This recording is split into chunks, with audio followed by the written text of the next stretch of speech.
bienvenue sur Congo Racisme Correct dans le cadre de votre émission Pourquoi pas. Aujourd'hui, nous recevons pour vous M. Jean-Paul Kazamba, l'un des communicateurs de l'UDPS à qui j'ai dit bonjour. Bonjour. Nous essayerons un peu de partager sur l'actualité qui fait la une dans notre pays. Et une question me vient directement à l'esprit. Pourquoi est-ce que le candidat de l'UDPS Social du Cash n'a eu que 12 voix? Il n'a eu que 12 voix parce qu'en fait, il y a les députés de l'UDPS qui sont ressaisis par rapport au mode de parler. Ils ont été respectés, les consignes de vote. Ils ont tous voté pour tout le monde. Et ce qui fait montre aussi qu'il y a une différence. Vous savez que nous sommes dans la classe politique congolaise aujourd'hui est pourrie. Nous avons plus de jouisseurs politiques que des vrais. Nous avons plus de politiciens qui viennent plus chercher à nourrir leur ventre qu'à la recherche de la réalisation du bien commun. Voilà, ça c'est une preuve davantage que l'UDPS aujourd'hui, nous sommes en face des députés qui ont fait montre de cette discipline des partis et ils ont voté pour les 12 députés que nous avons. Mais cela n'en reste pas moins vrai qu'aujourd'hui. Parce qu'en fait, vous savez, il y a certains qui sont devenus aujourd'hui gouverneurs, mais qui laissent derrière eux des cadavres là où ils étaient gouverneurs. Mais en fait, aujourd'hui, les choses ont changé. Nous avons un président qui est le chef de l'État, qui est le président du Conseil des ministres. Donc, les gouverneurs qui sont là, je crois qu'ils se sont trompés d'adresse, le fait qu'ils vont croire qu'en fait, s'ils arrivent là-bas, c'est pour piller ou pour faire ce qu'ils ont fait hier. Aujourd'hui, nous sommes en face d'un pouvoir, nous avons un chef de l'État qui règne et qui gouverne. Moi, je crois que les gouverneurs qui seront canards boités seront quand même disqualifiés. Chef de l'État, le gars qui a pour déboulonner le système ce système dictatorial qui n'a pas passé.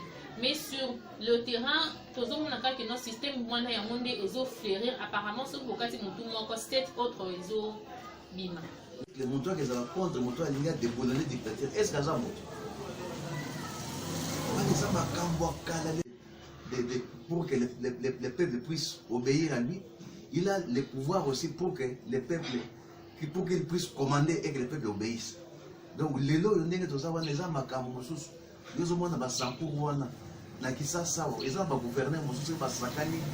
avant que le chef d'État signe pour la et vous allez peuple quitter ce terrain. Donc, il faut plus que vous puissiez vous tromper. Les choses sont en train de changer lentement et sérieusement. Nous sommes en face d'un chef d'État qui a les problèmes dans la population nationale. Il y a des gouverneurs, parce que vous savez que le peuple a beaucoup souffert. Et puis il y a des gens qui sont sous terre, bateau va détruire Mboka. C'est pour ça que le peuple devient tout rouge. Lorsqu'il voit ces gens-là, soit candidat au gouverneur, soit patati patata. Alors ne crois pas que le peuple est veillé à son land. Et ça, vous avez voté pour Napolo, pour Nasuka, parce que le peuple souffre trop, les ventres il y a un bazawana. Le peuple wana tekakawana. Azal Ali pour sentir Batouana, et puis il est éveillé, comme je vous ai dit là-haut. Que nous sommes en face d'un président qui est très regardant contre la médiocrité, en face aussi d'un peuple qui va soutenir. Donc, le fait qu'il soit majoritaire au Parlement, le fait qu'il soit majoritaire au provincial, et que ça la tête côté nakati, alors que nous avons le peuple qui soutient ce chef de l'État et qui fera que toutes les institutions puissent être en avant, comme la justice qui va faire son travail. Parce que comme dans beaucoup de gens des problèmes à justice, il y avait des intouchables. Les lots pour Nangaï, c'est une première. Dans mon président de l'Assemblée provinciale, mais ceux d'Otali, dans l'ère de Bilango, de tourner par immeuble, ça combien? Tout ça, moi je crois qu'il faut donner du temps au chef d'État. Il n'a que 3 mois, mollo. Yo, quand il y a un 100 000, il y a le président de l'Assemblée, il faut vivre dans ma case. Ça doit commencer quelque part. Démocratie de Luka, des boulons de Luka. Et vous y a mon côté, des boulons de Bana Motumobo, Nengozo Manazo qui est malé, et vous avez un Nengoana parce que Félix est vierge politique. Ils ont des logs à des tournades, ils ont un motabomate. Donc, Azana à cause il ne peut pas se réserver dans le régime ça moussa. Pour moi, parce qu'on était en face d'une association de malfaiteurs. Mais les gens qui ont dévoilé, ceux qui ont dévoilé. Mais les autres ne sont pas des chefs d'État. Azam a beaucoup pembe. Les ministres, les députés, les chefs d'État, les donc Azam a beaucoup pembe. À côté de ça, moussa na nenga peto. Différence moi. Et puis bon, c'est bon. Ndeko Dio Mindongala. Otambola pembeni ya école esika bana basi bazotanga quelque part à prendre la loi ou soit na ordonnance ya président de la République. Il faut non comprendre ce qu'on appelle l'ancien. La grâce présidentielle est accordée na bateau de basi basami si bango bazui etumba. Il y a la politique et ça monde aléatoire. Et ça monde aléatoire, on ne peut pas faire de la futurologie en politique. C'est-à-dire que lobby n'a pas ça la caraboye. Ou bien dans ça il y a vendredi. Ou quoi que ça vendredi mais ça lundi. C'est ça la politique. Mais il y a que nous sommes même tous ces contrats sociaux les a au travers de la fonction assignée à peuple par rapport au programme naïe makambo ça pour le peuple. Et ça makambo FCCT. Lelo Félix Nengazawana azana affaire na peuple congolais. Contrat les na peuple. Na peuple les makambuya au accord ya FCC eza baza na contrat na peuple ya mwande abosala elle baki bakalo makambo sanjo yo makambo ya accord ya accord na FCC babilo ka pamba ezanga tina wana. Imaginez mon tour ta monnaie par exemple wazo garder yo garde corps na yo asimbe munuki na masasi pour garder yo pour sécuriser yo mais yo ozolia ozomela mais yo ozozoye nyama.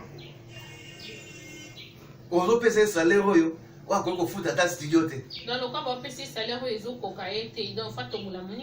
Dans le lobby, dans le lobby, bon moté. Comme on montre ça, condamnable. Mais dans le lobby, Babilo Kwana, Kokanga Bango, ceux qui ont Kanga Bango, mais ils sont tous là.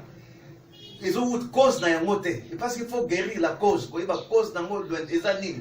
Ceux qui ont guéri le moté, il faut qu'il y ait pour étudier, il y a un moment dans poto.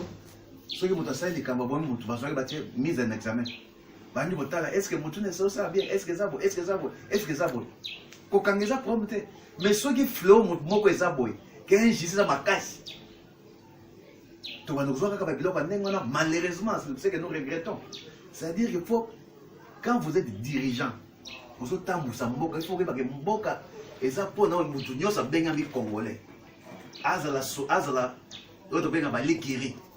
Azala général, Azala major, Azala congolais. Il faut que traiter Bâtiment sur les mêmes pieds d'égalité. Nous avons des salaires, nous avons des salaires, mais quand ils avaient des car mon côté pour ça, mon point vivre, il faut comme un politicien. Mon point vivre, il faut un garde de corps à chef de l'État, il faut la beauté. Mais mon point vivre pour un congolais, pour un domaine où Azala Salawana, Azala Moto. Vous savez que nous sommes au université à Kinshasa. Tu vas voir que c'est devenu un désert. Les professeurs n'existent que des noms. Baba est à l'université. Na butu abimisi kabine na quoi? Ton assistant abimisi kabine na quoi? Na 8h à Tangi, 12h à Kati, à Ebozonga. C'est comme ça. Alors, à quoi côté quand on a cité, à obligé à ça la ou les gablons ne wana pour en faciliter il y a mobilité à côté auditoire abimi à Sali Boissani. Donc tout ça il faut voir ça. C'est pas demander à faire que des bengana bateau à ça ni on a université. Non, il faut voir. Au moins, il y a soit des choses qui bachègue, barozo bango. Non, pas n'engue zagi na avec Kabila, barozo bachègue, bon carreau, bois kabon na épée que nous ça. Aïe barozo bango. Bâti bon na centre de rééducation. Balaxon misa, bako ça, bagem petit, bon na basen na INPP, bablo kabongo, balarguer bango na marché. Pourquoi on a baza bachègue pour ani? Bakot ma bachègue était, mais baza abandonné par leurs parents baza. Mais ils sont irresponsables. Bah, 15 ans, c'est ça. On peut se dire, pour il faut payer. Vous allez au payer. Pas comme une dingue. Ce sont des Congolais. Mais vous savez, vous avez bêti, bango, tiens, bango, na pour ça. Mais chez les amis, bango, bango, encadré, bango, bien, bango, mais là, là, ils vont misala, bango, ça. Et ça fait dingue, bango, na, université, wana. Et ça, tu vois, où est-ce parce que, ça va obligé. Parce que, ça va péter. Moi, sur le papier, moi, sur le service, moi, les pour le réfectoire, les bourses, Merci à vous d'avoir accepté notre invitation. Un mot de la fin pour toutes ces personnes qui nous suivent. Le mot de la fin, c'est que les gens sont en train de rêver. Aujourd'hui, nous avons un chef de l'État qui est le commandant suprême de l'armée, qui est le président du conseil des ministres, parce que nous sommes dans un régime semi-présidentiel. Tout ça, c'est du passé. Le fait de voir Kabila est là en train de gouverner à Kingakati, ça appartient à l'histoire, c'est du passé. Nous avons un chef d'État qui a été élu par le peuple, qui a derrière lui tout un peuple qui les soutient et qui continue à les soutenir dans toutes ses actions. C'est ça la différence. Donc ne rêvez plus, les choses vont changer. Molo Molo, nous avons un nouveau chef d'État qui a été élu par le peuple congolais et qui, le peuple aujourd'hui, est déterminé à les soutenir et à les derrière, être derrière Félix Tshisekedi. Merci. Nous, une fois de plus, nous sommes Congo 26 Correct. Abonnez-vous, partagez les informations continues. Merci, au revoir.